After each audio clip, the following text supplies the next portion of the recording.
So I think the Hawk Tua meme was funny up until the moment that she yelled Hawk Tua during a concert. And at that point, I feel like we came full circle where now this meme, it was kind of edgy. Nobody knew who she was. It was kind of funny. You either got it or you didn't get it. And if you got it, it was kind of fun because I don't think anybody really has referenced what she's implying with that Hawk Tua.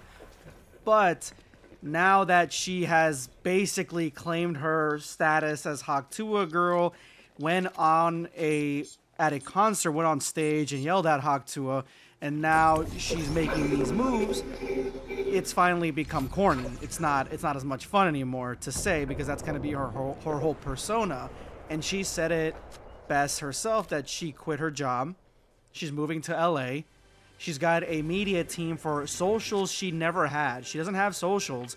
She's going to have a media team around her making these socials for her and running them, basically. And then she's going to be doing podcasts and things in LA, I guess.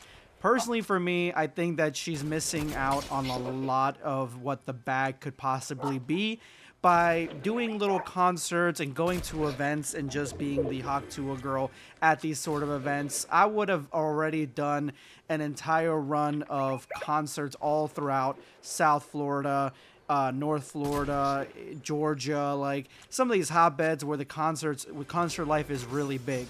That's what I would have done with her if I was her agent. But no, somebody gave her the information to go down to LA and not do that, which is a huge bag fumble because once you go to LA and become corporatized, we're going to see this girl like on a commercial or something with Hawk Tua or something like that, selling Old Spice or something, and it's gonna be corny at that point. No one's gonna want it.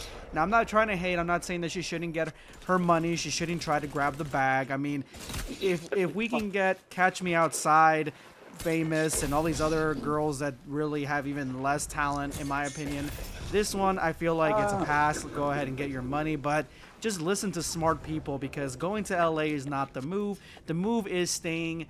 It's really this staying humble. That's the move. That people think that she's humble. People think that she's got a personality because of this. People think that she's down to earth. Stay humble. Go to different concerts. Go to different events. Show your face a little bit. Let people get to know you. Let people chase you for interviews because that's gonna happen for podcasts, things like that. And once you get a little bit of I guess in a better way of saying it, once you get some momentum in the podcast verse, because it always happens, regardless of who you are, you could be somebody that has really zero talent, but you get on one popular podcast and say something. Don't gotta say something crazy, but anything you say will be heard and people will make their own minds on who you are. She should have done that, and then she would have blown up in the podcast world, which is millions of dollars. She doesn't have to go corporate because that's all that's going to be in LA.